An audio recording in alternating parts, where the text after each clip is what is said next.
Hey everybody, so we're going to jump right in with a orange and blue makeup look. So let's get into it. So we're going to start with concealer on our eyelids as always, and then we're going to pat it down with a beauty blender. The concealer, as I always say, works as like a base. And then I really wanted to keep a lot of this in this video to show you what I mean when I say that color builds up. So this is the orange color that I'm putting on. And as you can see, I'm super light-handed, and I also don't use a lot of product because I don't want a lot of fallout. So I just build the color. So I continue to go over and over and over on the same area with the same color and just do soft windshield wiper motions. Then I'm going to go in with a gold color on my lid. It's a gold shimmer shade, and this is just going to work as a base for the color that I put on top of it. So once I'm done putting on the gold shimmer shade, I'm going to go in with a matte blue color, and I'm just going to put that on top of that gold shimmer shade.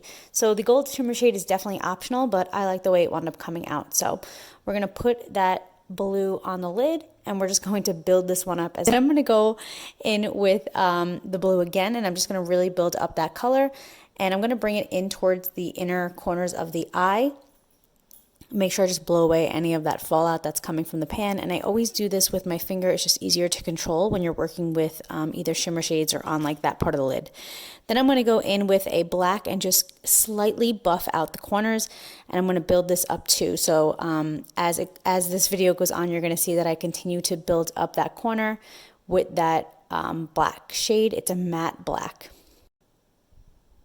Then I'm going to go on the inner corner, and I'm going to put a light blue shimmer shade on top of whatever gold is left there or whatever color is left there. And I'm just going to put on a little shimmer shade just to open up the inner corners. Then I'm going to go in with a more precise brush, and unfortunately a lot of this is cut out, but I go in the corners again with the black. And I just really pump that in. It brings the look together. And then I go in with liquid on top and the NYX pencil on the bottom. I don't use NYX anymore because they're not cruelty free, or their parent company isn't, but I just had this lying around, so I was like, I'll use it. And this is like a teal eyeliner, and I just put that on my waterline. It's really not great to pull down your eyelids, but you know, sometimes you just got to do it. Then I go in with a Tinted Moisturizer. This is Australian Gold, and it's in deep and dark. When you put on anything on your face, so I do this in replace of foundation, but when you put anything on your face, you want to make sure that you really concentrate on that jawline and the hairline, because you don't want it to be streaky or splotchy. I mean, you want to concentrate on everything so it's not streaky and splotchy, but make sure that it like blends smoothly on the sides of your face. And you can see I just kind of pay extra attention to that here, and I put it down towards, you know, whatever, so I don't look like I have a different color jawline. And then I'm going to go in with the concealer, same one I used on top of my lid, and I'm just going to pat that out with the Beauty Blender to blend it in. Depending on the time of the year it is, will depend on the colors that I use on my face, depending on the tan that I have.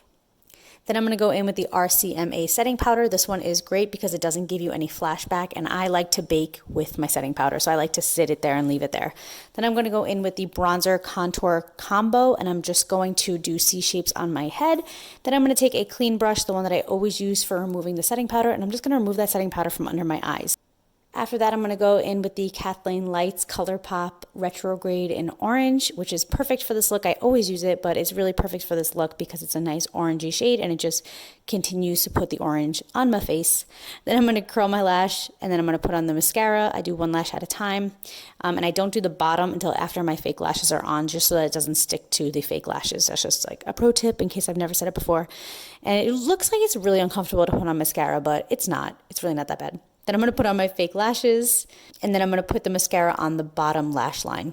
And then I'm going to go in with the Madly Matte. They don't say that it's a lip stain, but they're definitely lip stains, and they're like $1. They're amazing, and it's in an orange color. Their color, it was just perfect for this look. So I hope you guys like this video. Thank you so much for your love and support. I hope you like how I'm doing like old makeup tutorial videos, because like I always say, I don't look like this anymore, but I appreciate your guys' support, and I love you guys, and I'll see you guys later. Oh, and also it takes forever to do lips. And so I wanted to kind of keep this in. I have that beauty mark on my lip that I wanted to wipe off the lipstick. Doing lipstick just really takes a lot of time.